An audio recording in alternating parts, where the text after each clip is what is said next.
How to use Miro for beginners. Hi there guys, in this video I will be talking about what Miro is and how to use its services.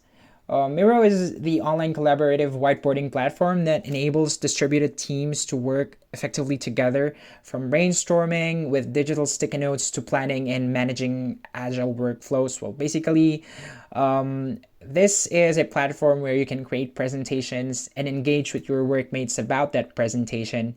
And there are basic factors that you should actually consider, and we'll talk about them later on. So now let's go ahead and create an account. Well, of course, you can create an account by inputting your details, or just go ahead and click create an account with Google. Now let's click those check marks and then create an account. After that, you'll go ahead and choose what account you'll use for this platform. Okay, so now once it's done loading, you'll be able to see this dashboard right here. And of course, it automatically asks you to create a team, which basically is what this platform is about, teams, working in teams. So let's just go ahead and type in my team right here. Okay. Basically, Miro, you cannot work alone in Miro. It's a collaborative platform that requires a team for it to maximize, for it to be maximized. So let's go ahead and yeah, you can invite your teammates right away, or you can just skip this and do it later. So basically, this is how their platform looks like. Now, the board is important right here in Miro. So board, frames, under board, you can create a frame. So there are already templates right here to choose from.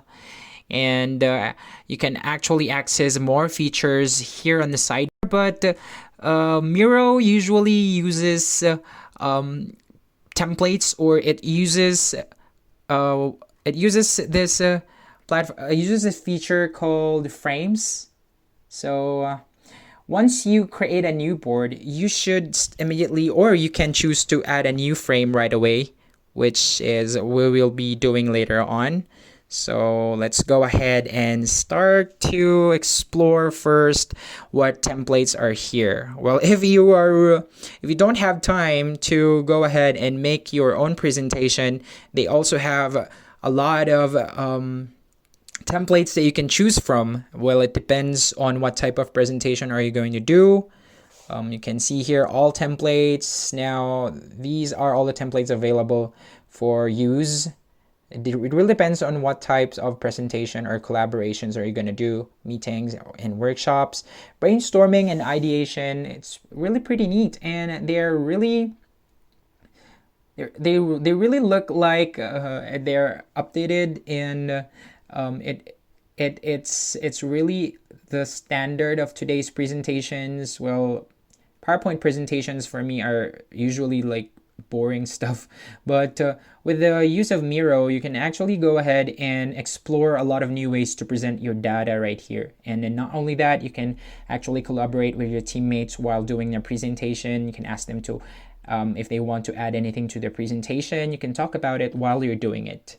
So you can actually browse the templates based on different categories, such as recent, popular, Miroverse, building blocks.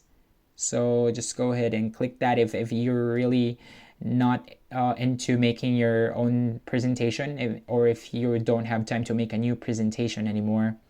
So let's just go ahead and choose a template to experiment on. Now let me just go ahead and use this one right here. So this is what you call your board. Now in your board, you can do anything. You can put in templates, you can add in your presentations right here. You can talk about your presentations, which we will be talking about later on. And as you can see here from the left side of your screen, there is a toolbar that you can access when you want to edit your presentation, like templates. If you want to add in more template, if you want to add in more text. The sticky note is a pretty, it's a clever feature, because this one lets you remind your teammates, or lets you put in important notes that you want to share during your presentation. And you can add in any information you want just by clicking and typing in under the sticky notes. And you can also add more shapes if you want to emphasize on if you want to emphasize an information, you can just add it anywhere to the existing template. And you can move it around if you want to.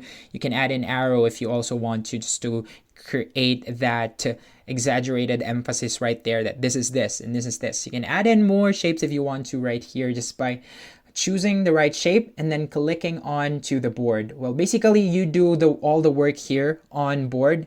Well, the most important part of the board is creating a frame. Well, we will try to create a frame later on, but we chose to put in a template, which is this one. But aside from templates, you can also put frames. Frames usually contain your presentation. You can actually put a pre-made presentation to those frames. And let's just go ahead and try to type in something here for the pre-existing template that we chose. Like, for example, the topic would be work from home problems. So maybe you were talking about the problems encountered by your team while working from home. And then once you've done that, you can now add in more details as you go. And yeah, usually those are the kinds of presentations that can be done here in Miro. And for the frame, you can add in more frame, not only one. But yeah, this is actually a pretty clever design of Miro, unlike other whiteboarding platforms out there. The frame lets you do anything that you want. You can paste in a pre-made presentation right here, or you can make your own presentation right over here. And you can add more frame just by clicking that tab right there. And you can add more frames, and it goes on and on and on and on. So yeah, and frames are essential to structure content on the board and manage the big picture. They are also helpful for creating presentations or exporting a board. You can move frames, arrange the content on frames in a grid-like mode, or hide content on frames from your collaborator's view. Well, you can do that by, you can do that if you want to hide some content to your collaborator's view. And you can also, you can also manage your frames and create frames around existing objects. Like, select the objects, click 3 dots on the context menu right here. And by clicking that tab, you'll be able to see an overview of your frames. Click one frame and then it zooms in like that. So it's basically just like a slideshow of your existing frames. You can also resize your existing frame. And what else can you do with it? You can also put frames inside frames. You can also type text inside frames. So this one's really pretty easy to use. So you can go ahead and explore it for yourself. There are tons of features that you can access under Miro Free. So basically, this is how Miro works, you guys. I think that this will be really helpful for collaborative works. And you can also chat with your collaborators.